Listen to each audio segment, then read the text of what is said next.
Welcome to The Passion Pod with your host, Chris Johnson. Thanks for joining us. Now sit back, relax, and enjoy the feature presentation. Season 1, Episode 8.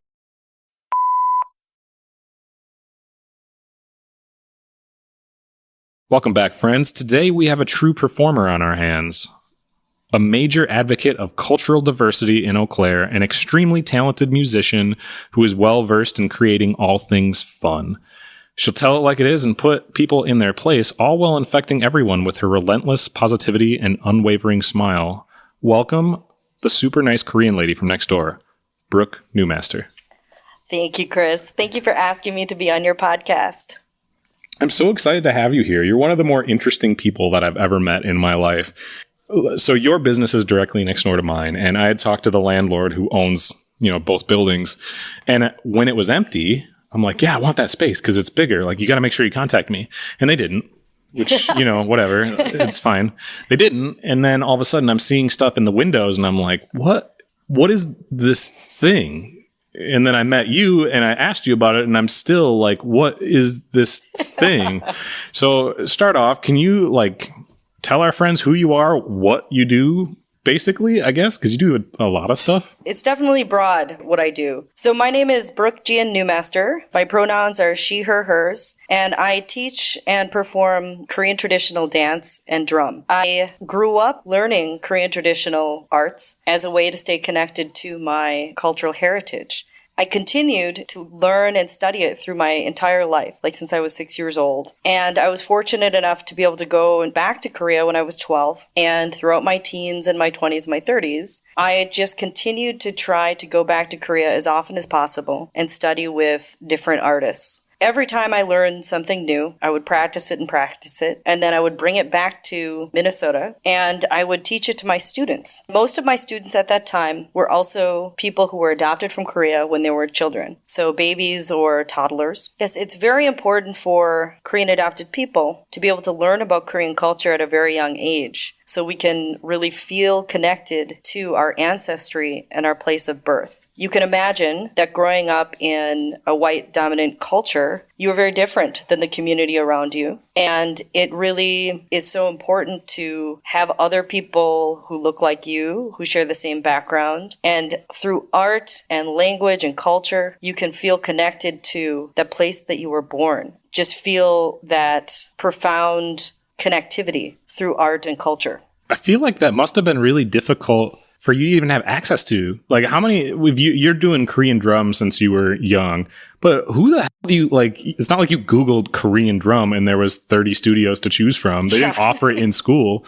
How did you pursue that stuff when there obviously weren't many resources for you? In the Twin Cities, there was different Korean culture camps that some people went to. And at those camps, there were adults who were volunteering their time, who were culturally Korean people, and would teach us at these camps in the summertime. In 1984, some parents got together and organized a group so their kids could learn Korean traditional arts every week. So it wasn't just once a year. And so from the age of 6 until I was 17, every Saturday morning, I learned Korean traditional dance and drumming and Korean culture. It was a really special day of the week because it was different than my school friends. Right? I was one of maybe 3 or 4 other Korean students in the White Bear Lake School District. There were not many people of color. It's one of those things you can't describe how important that was for me. To be able to have Saturday was my day to really just focus on being with other Korean people and celebrating that and really being, empowered by learning about Korean culture.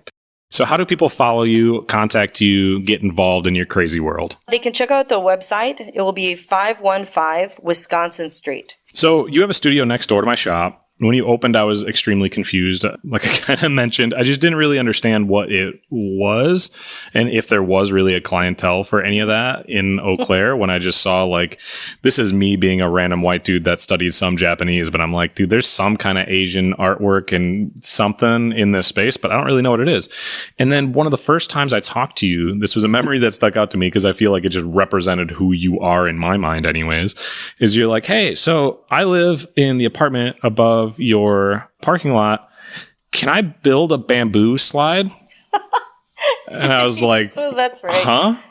And you're like, I'm gonna put noodles and they're gonna go down a water slide of bamboo into your parking lot if that's okay. And I was like, so what the do you do? Can you tell me what was like the point behind that? Why did you, I mean, it was cool. Let's back up though. You immediately said yes. Yeah. And that's when I knew we'd get along just fine. So I saw this YouTube video of this Japanese bamboo grove and some friends going out to this grove and they chopped down some bamboo and they halved it and they used spring water and they used it to cool down their somen noodles and they made a somen bamboo noodle slide. And I just really always have wanted to do that. And I thought like, oh, for the pre-Eau Claires, right? They had that big party at the corner where we're at. Why don't we do something fun that's like artful, but kind of wacky and just fun? There's no real meaningful purpose to it. It's just fun. And so I had this idea.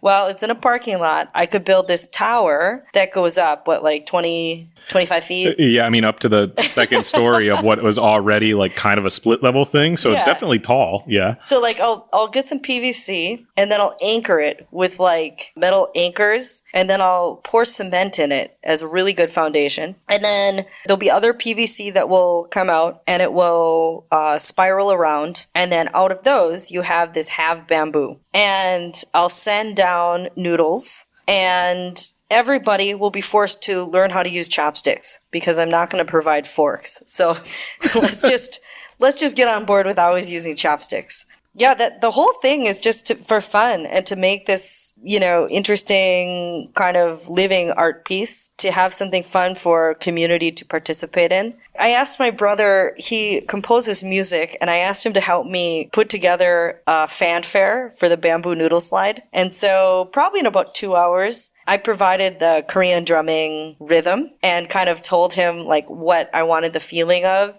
And it needed to sound like the way the bamboo noodle slide would feel, like the noodles zooming around, going down.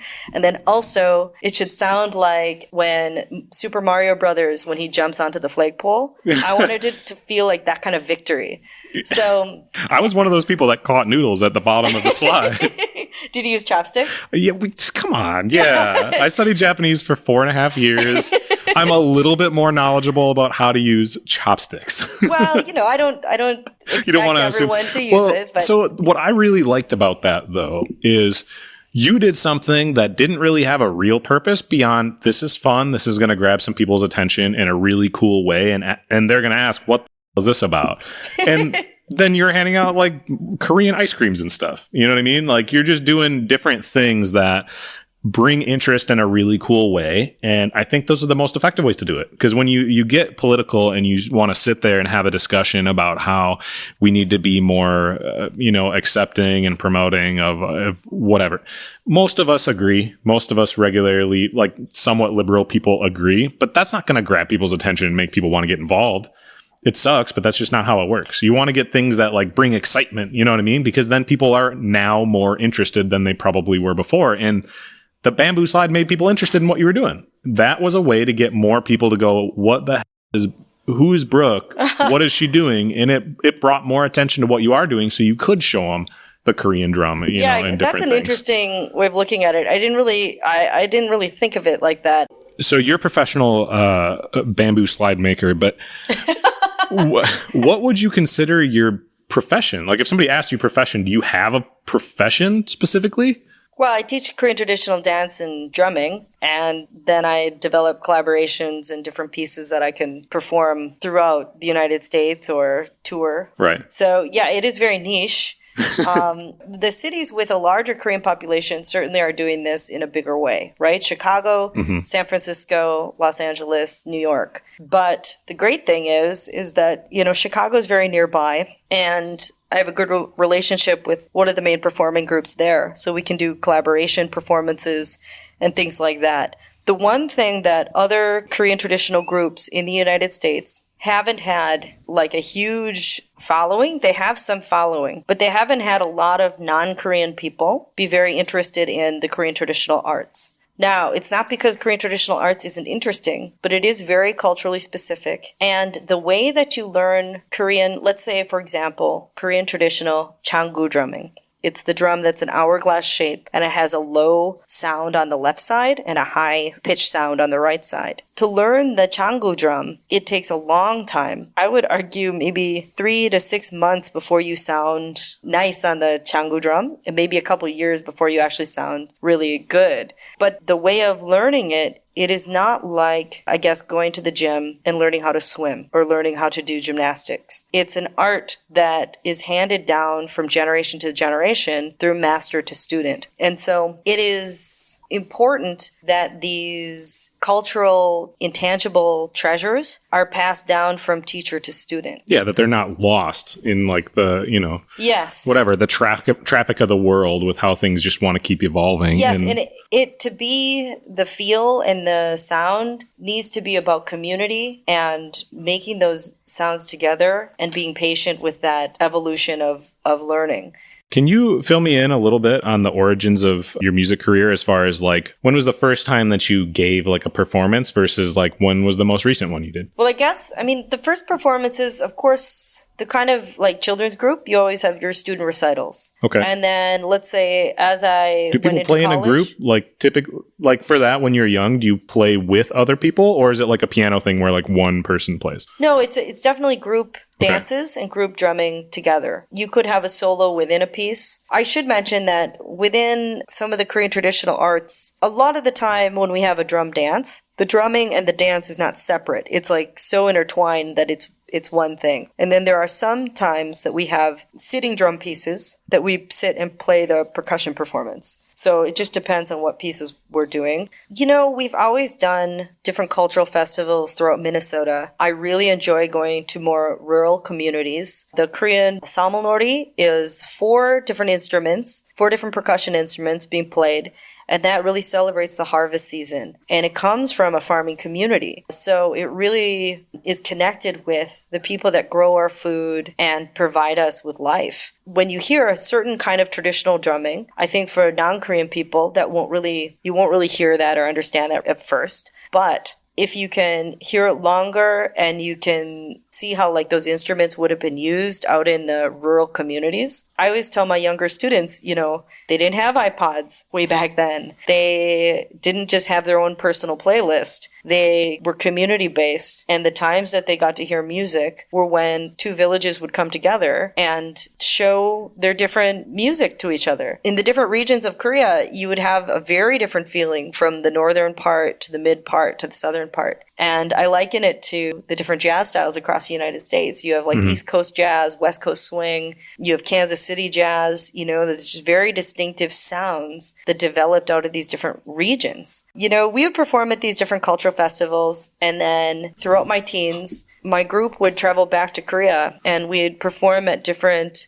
community spaces and then also at the orphanage that I was from. It was really a profound experience to be able to perform for some of the kids that were growing up within the orphanages. And that was a really special and important time to be able to perform for them Korean traditional dance. And then the kids there would perform for us. And they performed for us on the recorder or percussion instruments. And they actually played a Western style band music for us. It was such a neat thing to bond over making music and giving that gift to each other. That feeling is something you only feel again when you have the experience of that mutual music exchange. I've never felt anything like that. Yeah, I think music is in general just a really powerful tool.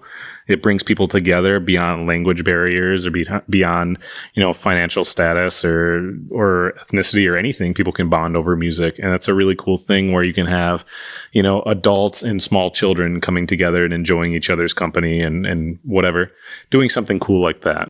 So you're on a couple of committees in Eau Claire, right? What all are you a part of? Why do you choose to put your time into those things? Well, currently I'm on the advisory board for the Pablo Center, and I'm also on the board of directors for the Pablo Center. Those are two really important boards that I feel like it is really important to have diverse voices and people from all kinds of different backgrounds as far as business and arts and experiences and expertises, so they can, I guess, help make this community and art center a more inclusive space for everybody. So what's like your overarching goal for like being a part of, because you're a decision-making team, like that's what you're a part of it.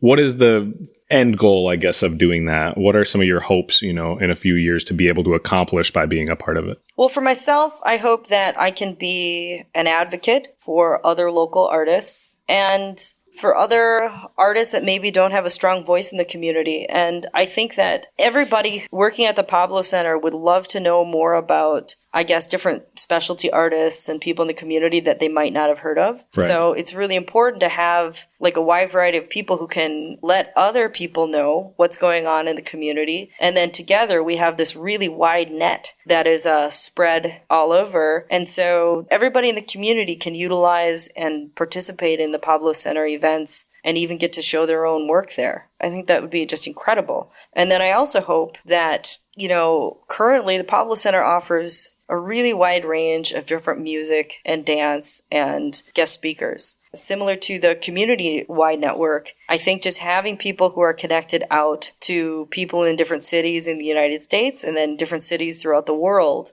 that's a really lucky thing to be able to have people with connections in those other cities and perhaps getting some synergy going between the Pablo Center recording studio and the recording studios in LA or wherever, right? Mm-hmm. And sometimes that just takes one person who has a good relationship with these other studios. So you're going through a bit of a change with, I guess it's a local business? I don't know what exactly it is. It's a studio for you, but it's a business, but it's a cultural center, but it's a community place. It's a restaurant some days, it seems. What is exactly happening next door? You're changing the name. What are you gonna be? For now, I teach small classes. I'll also do private lessons. I have my own rehearsal there that takes up a lot of the time. The Floor Dusters are a local group that's been around Eau Claire for a long time now, and they use the space for their practice. Is that the breakdancers? Yeah, they're really, they are like world class. We've got them right here in Eau Claire. It's pretty amazing. There are a couple other Hmong traditional dance groups that use the space for their practice. And, I'm open to people who need a space for collaboration, art making, and community building. I would like to make the space accessible for people to use it as that.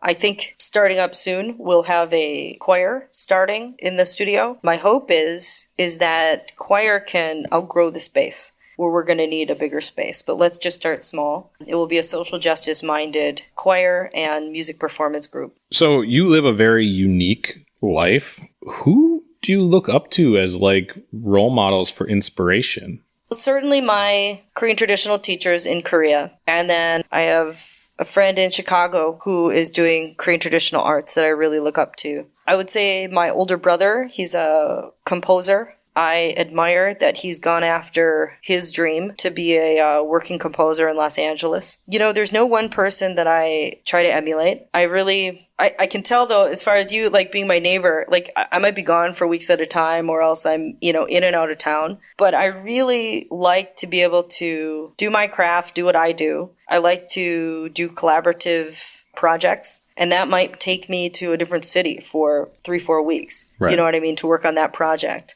I like to be the person in charge of one project, and then I really like to be the supportive person on other people's projects. So it's kind of a trade-off. I don't ever want to be one thing for forever. I really like having different things going at different times and being able to jump full, just head first, just dive like face first in. So like my hands aren't even breaking the water. It's just my face I think the surface of the water. I love that imagery. I think that's how it works for a lot of people who are self-employed. That's one of the really cool things is you can put yourself in different situations constantly. Whatever challenges that you want to tackle, whatever fears that you have, whatever things you want to collaborate, whatever passions you have in that moment. Sometimes like you're really passionate about doing a certain thing and then you spend some time doing that and then something else will come up. And that's okay. When you're self-employed, you don't have a job description. You don't have to focus on one specific thing. You can kind of let your sailboat all of a sudden go with the wind towards another direction. That's something you care about. And it keeps things interesting. It keeps things really fun and gives you a really unique experience anyways. Yeah, I think so. There's parameters to it because, like I teach regularly and that has to be consistent. And then having those spontaneous things or new projects in between those things, that's what's really, important to have the flexibility of doing that. But in this kind of lifestyle, it's feast or famine. Yeah. There's no steady thing. There's not a steady kind of like healthcare. You don't have certain vacation days.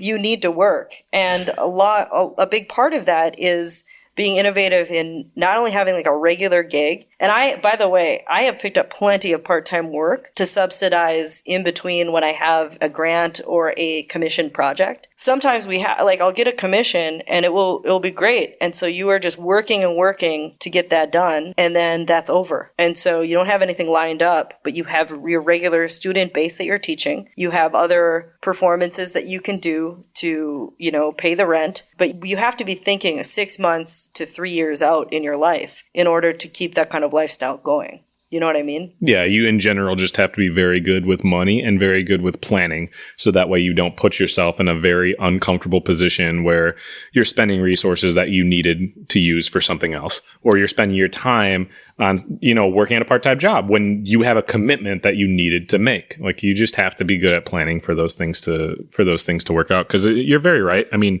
you reap what you sow, but it's not immediately. You know what I mean? You feel all that hard work paying off down the road. And for me, like my income is dependent on the weather, which is really difficult to plan for. I plan for the winters to just not make money, but in general, like if I were to look back on the Saturdays through May, like those are typically really busy days. Mm-hmm. But if we have a rainy ass May where it's just rainy on 3 of those 4 Saturdays, I just made a lot less money that month. And it's like totally out of my control. So I have to always be planning for I always plan my money on the conservative side. So when things go better than I was expecting, fantastic. But I always plan on the conservative side, or that's how I err. Rather than getting too upset about we work for ourselves, but sometimes we don't have any money. What's a positive, uplifting song I can listen to when it's raining on a May Saturday? Well, I will say that, having some money sometimes, having no money other times, I will say that it's all positive. That kind of lifestyle. Everything just tastes better when, you just bought it with the change from your car. Yeah. Oh, man, that is just the best. Yeah. Like beer with the quarters from your car. Mm-hmm. Beer from the guest that shows up. Hey, thank you. Of course. When people pursue their passions like the two of us, we get to have a lot of really unique experiences. Can you tell me about an experience that you're really glad you've had, but only happened because you chose to pursue your passions? I had a phone call. Actually, I was in Korea. It was in 2015. And I was in Korea. We were at dinner with friends. And the artistic director and conductor of the Cape Cod Symphony was calling me. He asked me if I was interested in being commissioned to work with a Western music classical composer and create a piece of music with Korean drum, dance, and Western orchestra. Immediately, I thought, this is amazing. This is my dream, right? Sure. This is everything that I've been I guess everything in my life. This is what it could go to, right? Right. And of course, then in the phone call, I got scared and I said, well, you should talk to my dance teacher because I respect my teachers in Korea because they are the authority on this art form. So please talk to them. I'll give you their information and even, right. Let's line up a meeting. the interesting thing is he said, well, thank you for that. That would be great. But I'm not looking to just do the actual original art form with Western orchestra. I'm looking to commission a special new piece of music that would be composed together as a collaboration of Korean samgo-mu, 3 drums, and Western orchestra. My brain just exploded. My brain and my heart. And I said, my brother is a composer, and we've talked about collaborating in the past. This might be it. This might be the thing that we should collaborate on. Jung Ho Pak is so wonderful and kind, and I could hear it. He was like, well, okay, I'll listen to his stuff. But it's kind of like when you tell someone your brother's in a really great band. Sure. He was kind of like, okay, send me his stuff, but I don't know. Right. It sounds a little too good to be true. And I sent him his link, and within 15 minutes, he had emailed me, and he's like, this is bonkers. This is kismet. We were meant to do this project together. Let's get this going. Man, that just really was such a wonderful opportunity for myself, and I hope my brother would say the same. I have always wanted my family to understand Korean culture and my background more. And they've always been supportive. They've always learned about Korea. But for my brother and I, we grew up listening to classical music and jazz and especially film music with our dad. And our family we always listened to that stuff, and that was an important part of our kind of family connection. Just researching and working on that together, and then, the give and take with presenting ideas to each other, coming up with a narrative. Both of us are very inspired by Indiana Jones and that kind of adventure style music. And so we kind of sketched out a narrative to this tomb that I had visited as a kid and a teenager called Chanma-do. And Chanma means kind of Pegasus, this winged horse. And it was painted on the side of a saddle flap of this great king. Nobody knows this king's name. And he was buried in this great, huge hillside of a tomb. And he was buried with all of his treasure. Alongside of him, they buried his horse. And so at that time, during the Shilla dynasty, when he reigned, having a very powerful horse and kind of that horse culture would have been really a great advantage. We thought about when this king had lived, the great spirit of this king and what that would have felt like and sounded like. We used the drums and we used Korean traditional rhythms to do this awakening of the king. And we thought about in Indiana Jones kind of, when you're going through the temple and through the mysterious hallway is kind of the beginning of this piece. Mm. And it was really neat to think of it in a cinematic way and kind of we're both visualized it, and then coming up with the rhythm, and then Kyle coming up with the music and instrumentation, and then talking about what instruments would support this part and feel like this and go back and forth. It just was one of the best and most special artistic collaborations I've ever had. That's an amazing story. I guess I never think about that with music in that way. I wonder if that's how a lot of composers and stuff think about it, where there's a visual in their mind attached to what is just audio. You know what I mean? There isn't a visual, but you're creating one in your mind and telling a story.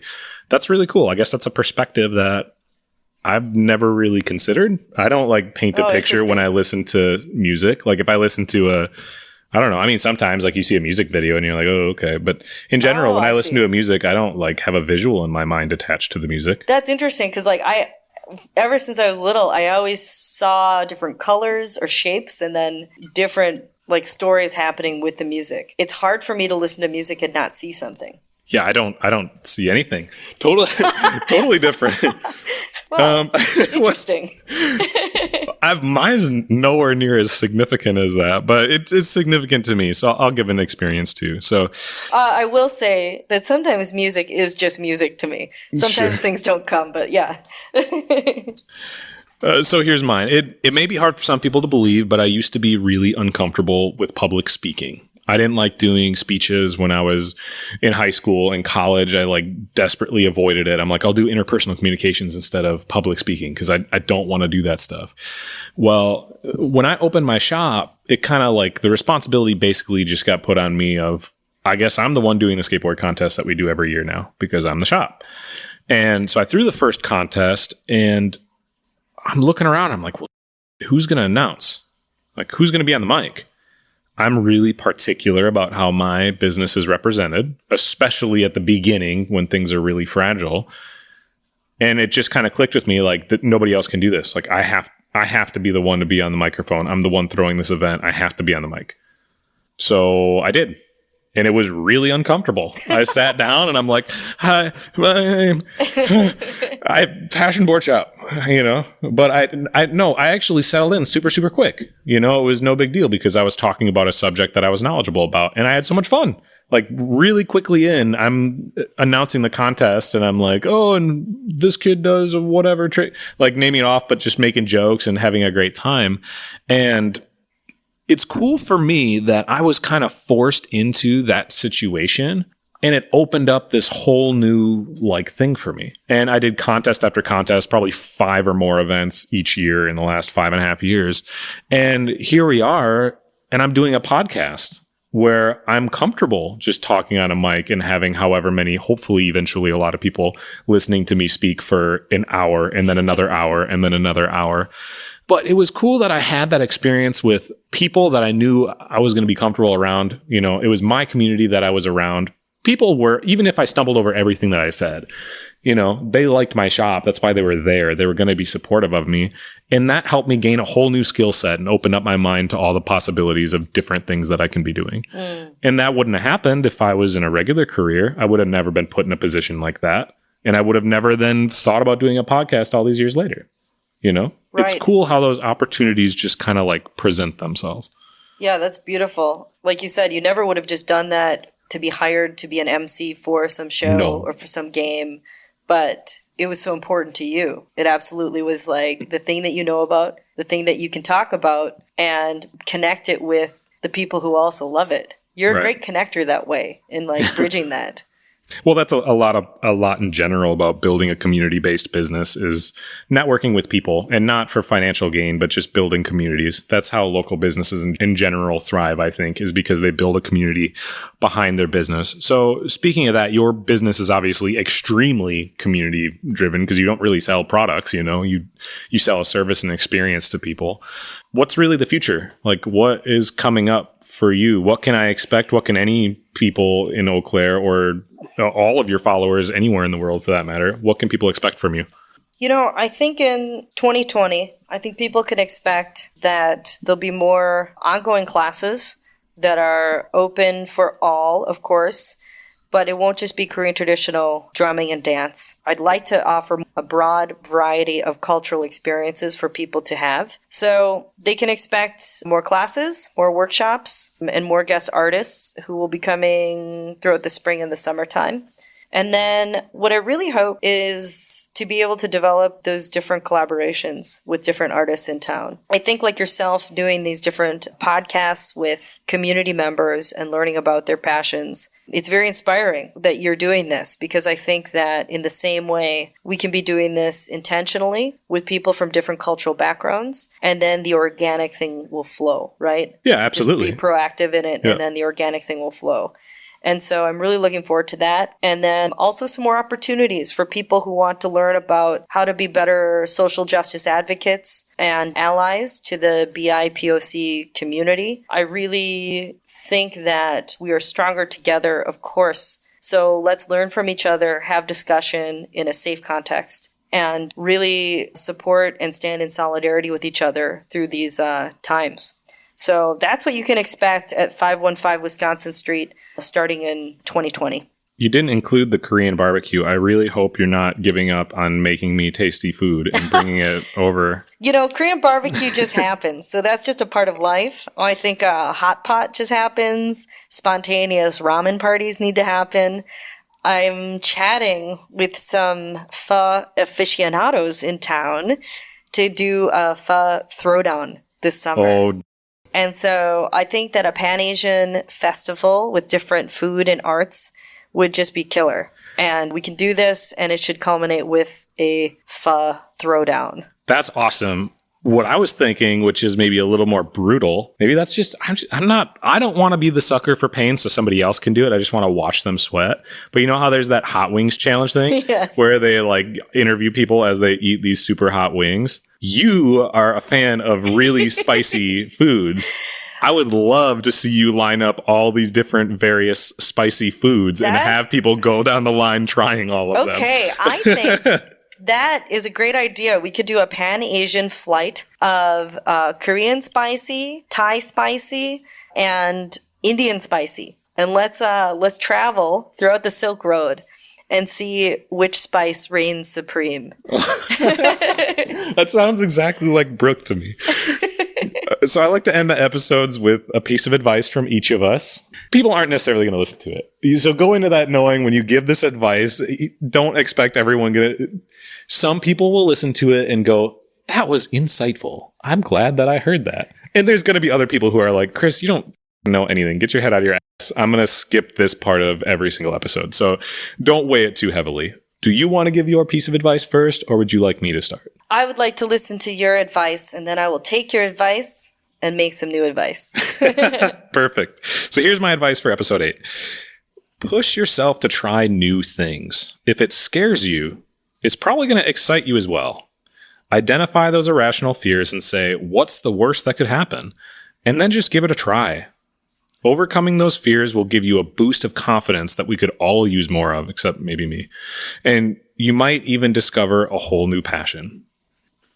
Oh, that's great advice, Chris. Hey, thanks. I would like to encourage anyone who has a very specific passion to make that work with whatever you have going on in your life. Either make it your career or keep it as something special in your life. Like, especially in the arts, sometimes you can make that as your primary career and the way that you make money. Sometimes you have to put it in a different spot, and sometimes it will fluctuate throughout your life. No matter what you do, you have to go after that thing that drives you and just fills you with joy, sometimes fills you with sorrow, and everything in between. I would say for myself, sometimes I've had to step away and take a little break from it in order to miss it and come back to it.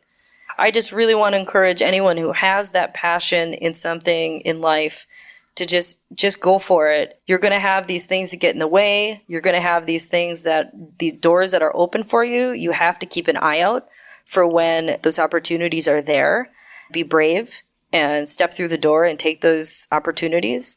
I would say sometimes it's going to be scary and you won't know what to do. It's absolutely okay to take a moment, step back from it. And you should stop down at Chris's shop. Ask him for advice. He's a pretty good advice giver. Yeah, go after your passions. Don't let anyone stop you. Any hurdles that you have just make you stronger. Just have resilience. You're going to contribute something great in the world. Thank you for joining us for this episode of The Passion Pod. We hope you enjoyed it as much as we did. We'll see you soon.